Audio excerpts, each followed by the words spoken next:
Mike Barr e o Brian Bolland são responsáveis por publicar uma história chamada Camelot 3000. Esse quadrinho especificamente. Quadrinho que foi publicado no começo da década de 80 e que tem uma história interessante por trás da formação do quadrinho, alguns dados, algumas informações que vale a pena compartilhar com vocês. Sejam muito bem-vindos ao Eu Leio Gibi. Meu nome é João e hoje é dia de curiosidades. Camelot 3000 foi o primeiro quadrinho a ser publicado nos Estados Unidos visando um mercado específico, ou seja, um quadrinho que foi feito para ser comercializado em lojas, mais especificamente em lojas especializadas. Até então, os quadrinhos, eles eram distribuídos todos para bancas, iam todos eles para bancas de jornais nos Estados Unidos e por aí adiante. Tinham um papel, digamos assim, Pisa-Bright, e tudo mais, um acabamento, digamos assim, relativamente modesto e que era distribuído pelas bancas dos Estados Unidos. O Camelot 3000, ele tem por objetivo oferecer ao leitor de quadrinhos um produto diferenciado. Dessa maneira, o quadrinho acabou recebendo um tratamento gráfico melhor, um papel um pouco melhor também, inclusive os próprios anunciantes tiveram que ver a forma com que iam apresentar ali para os seus produtos, para poderem serem anexados ou colocados dentro do quadrinho, justamente para não ficar um negócio feio no meio do quadrinho que estava sendo feito com todo capricho, visando especificamente a distribuição em lojas. Dessa maneira, o Camelot 3000 acabou por ser também a primeira maxi-série a ser publicada nos Estados Unidos. Dessa maneira, até então, nós não tínhamos maxi-séries sendo publicadas, E como é uma maxi-série em 12 partes, ela tinha a característica de ser voltada especificamente para o mercado de lojas. Segundo, tinha uma tiragem limitada. E terceiro, era a primeira maxi-série que estava sendo publicada. Ou seja, Camelot 3000 começa a dar passos na direção de uma mudança de comportamento, ou de uma mudança de mercado, ou uma abertura de mercado para publicações de quadrinhos e também do formato de quadrinho nos Estados Unidos. Assim sendo, uma vez que o quadrinho não era distribuído em bancas, ele acabou também não sendo ele acabou, na verdade, não passando ou não sendo necessário passar pela aprovação do Comics Code Authority, que era aquele órgão que supervisionava as histórias em quadrinhos e, consequentemente, permitia que determinadas coisas fossem publicadas e outras não. Então, determinados assuntos, determinadas questões delicadas, às vezes, queriam ser tratadas pelos autores e o Comics Code Authority acabava vetando essas publicações ou as ideias, às vezes, que estavam sendo colocadas, ou um elemento delicado que podia ser tratado ali, como por exemplo o uso de drogas e por aí adiante, por não ser adequado para crianças ou para o público ali, aquela coisa toda. Então, via de regra, tinha alguma discussão por quanto disso. Só que como Camelot 3000 era voltado especificamente para lojas, não foi necessário a aprovação do Comics Code Authority. Consequentemente, Camelot 3000 acaba apresentando algumas coisas como, por exemplo, lesbianismo dentro da história, o que seria com certeza vetado pelo Comics Code Authority. Também a questão de ter um cavaleiro da Távola Redonda que é transexual, que seria o caso do Sir Tristão, uma vez que ele se entendia e se percebia como homem, mas estava num corpo de uma mulher e ele não aceitava de forma alguma aquele corpo feminino. E isso é muito tratado e trabalhado dentro do quadrinho, constantemente dentro das histórias, mostrando essa não aceitação dele, Ou seja, ele olha no espelho, ele olha para si, vê uma mulher, mas ele sabe que não é mulher, ele é um homem, aquela coisa toda. E isso vai se explicando também por que ele se apercebe assim, dentro do próprio quadrinho.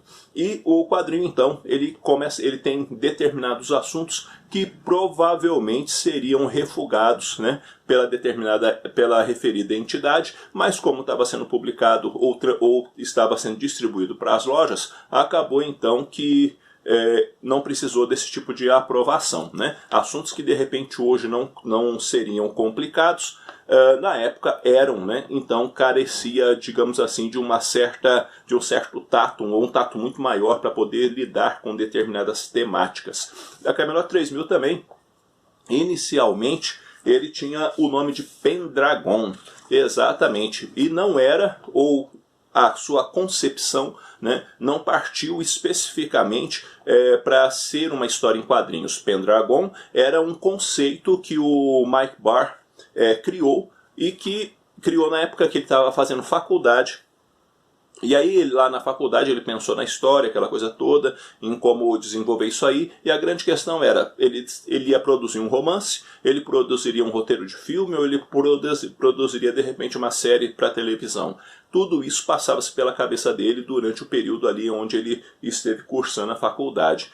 O tempo passou, uma determinada empresa procurou ele, uma editora, né, para que ele fizesse, então, um romance de Pendragon, mas ele acabou refugando porque ele não recebeu um adiantamento, e não só não recebeu um adiantamento, como ele também acabou enrolando para produzir o material. Posteriormente, a Marvel acabou se interessando por Pendragon, e ele então tinha ali uma amizade com um editor na época da Marvel, e ele também acabou enrolando de novo, o editor saiu e a coisa nunca saiu do conceito. Até que em um determinado momento a DC Comics estava procurando histórias novas, ou justamente para trazer um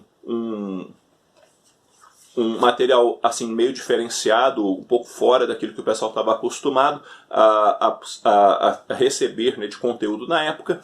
E então foi quando o Mark Barr, que estava trabalhando na época para a DC como editor,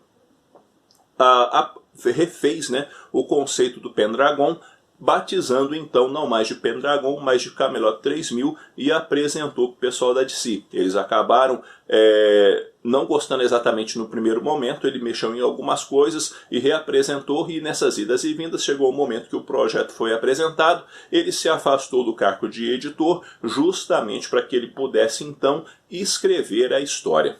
E dessa maneira o Brian Bolland, que acabou sendo escolhido, né, e foi convidado para poder desenhar Camelot 3000. E o Brian Bolland, por sua vez, como ele queria fazer um trabalho com muito esmero, tudo com muito cuidado, já vista que ele é inglês, né, e como nós estamos falando de um personagem importantíssimo dentro da mitologia e da história ali do que envolve, né, as lendas de Camelot por aí adiante dentro da Inglaterra, né, ele queria fazer um negócio muito bacana, muito bem feito, e ia carecer a partir disso, né, um prazo um pouco mais dilatado para ele produzir essas histórias. A ideia do Mark Barr a princípio então seria a seguinte: vamos fazendo as histórias e vamos acumulando e imprimindo essas histórias e guardando. Aí depois que nós tivermos um número significativo de publicações ou de edições prontas, a gente solta no mercado, justamente para evitar atrasos. A DC não escutou o cara, começaram então a publicar as histórias, acabou acontecendo os atrasos, e a história e aí acabou sendo digamos assim, desculpe a enrolada, né?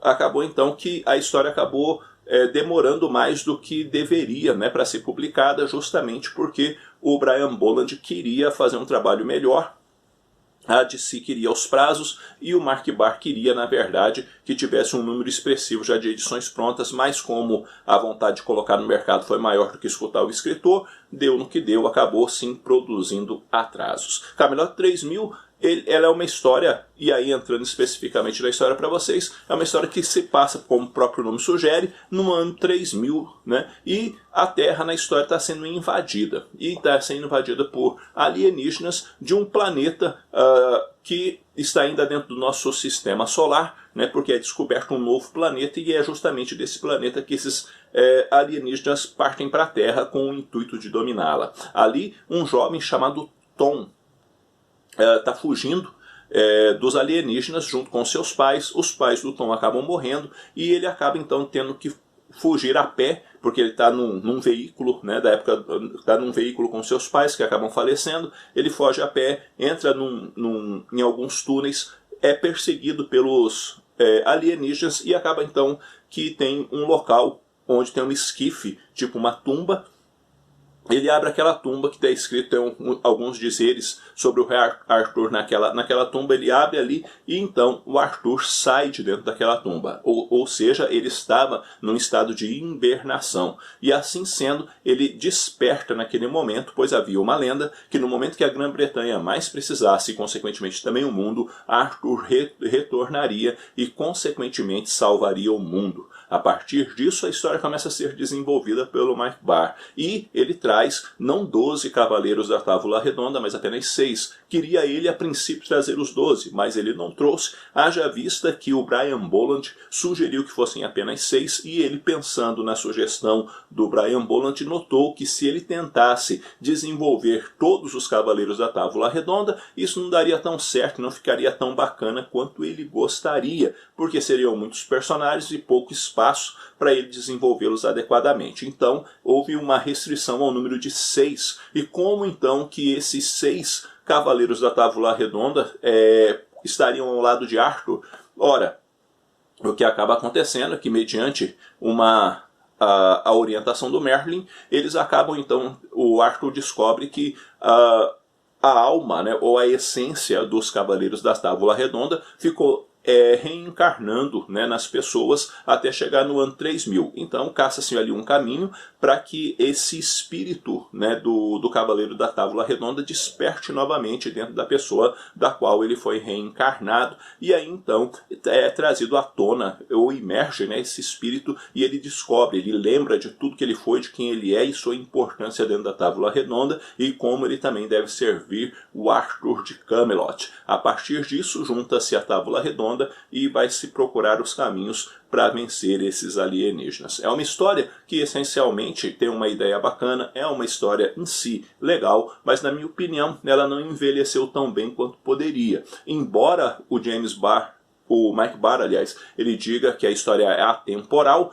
eu penso que ela não é exatamente tão atemporal, porque existem muitas soluções simplórias dentro da história, e inclusive o próprio Arthur manuseia uma arma moderna, né? uma pistola de laser, numa facilidade impressionante. E o bacana da história são algumas tramas, ou algumas tramóias, algumas questões que requer, né, a inteligência para se resolver. Você vê os personagens usando de astúcia, essas coisas assim. Entretanto, porém, né, algumas coisas elas são retomadas, como por exemplo o próprio caso, né, da rainha Gwendolyn juntamente com o Guinevere, aliás, né, da rainha Guinevere juntamente com Lancelot, né. Eles novamente têm lá o tal do caso, essa coisa toda, né, e poderia, por exemplo, ser um assunto diferente dessa vez, né, mas essas coisas não mudaram, né. Tem a questão do Tristão, entre outros elementos que chamam a atenção na história. É legal? Eu acho legal, mas eu acho que ela não envelheceu tão bem como outras histórias antigas. Bom, galera, é isso daí. Eu vou ficando por aqui. Eu espero que esse vídeo tenha tido alguma utilidade para vocês. Todas essas informações que eu passei para vocês, caso você tenha o encadernado de Camelot 3000, eles foram publicados, estão todos na introdução à história. Caso você não tenha lido a introdução, leia, que você vai descobrir ou vai rever esses elementos que eu toquei no assunto com vocês aqui no vídeo, tá? Camelot 3000 foi publicado originalmente aqui no Brasil na mensal do Batman, tá? Algumas edições mais especificamente. Por quê? Porque a mensal do Batman ela encerrou no número 6, e aí Camelot 3000 migrou para Super Amigos, como também as próprias histórias do Batman no período. Eu conheci Camelot 3000 justamente no período da revista dos Super Amigos, né? E consequentemente, né, a editora Abril posteriormente ainda publicou Camelot 3000 em 3 volumes, em 3 encadernados, né, em formatinho, e depois, se não me falha a memória, a editora Mitos também publicou Camelot 3000 encadernado, e a Panini publicou e depois fez uma segunda edição, ou reimprimiu, né, que é o volume que eu tenho. É uma história que eu tenho um certo afeto por ela, justamente por causa do período dos formatinhos e de quando, né, eu estava ali começando a ler quadrinhos, e é uma história que, por causa desse afeto, eu acabei readquirindo. E aí eu pensei, rapaz, eu vou reler esse gibi e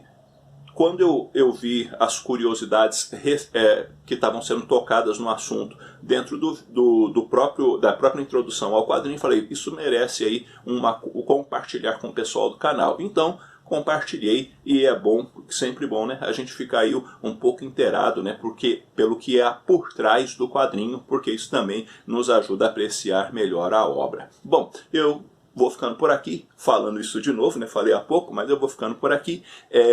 Se você não é inscrito no canal, inscreva-se, dê uma força para o canal a crescer, conte para os seus amigos a respeito do Eu Leio Gibi, curta esse vídeo, compartilhe e também faça parte do nosso grupo no Facebook. Sua presença ali é indispensável e caso você queira ajudar o canal, faça suas compras pelo link do canal na Amazon, tá? Comprando pelo link do canal, você ajuda e ajuda bastante esse que vos fala. E nos ajude a chegar aos 10 mil inscritos, que é uma meta aí que eu tenho para esse ano. Então conto muito com a ajuda de vocês. Mas eu fico por aqui. Um abraço forte em todo mundo.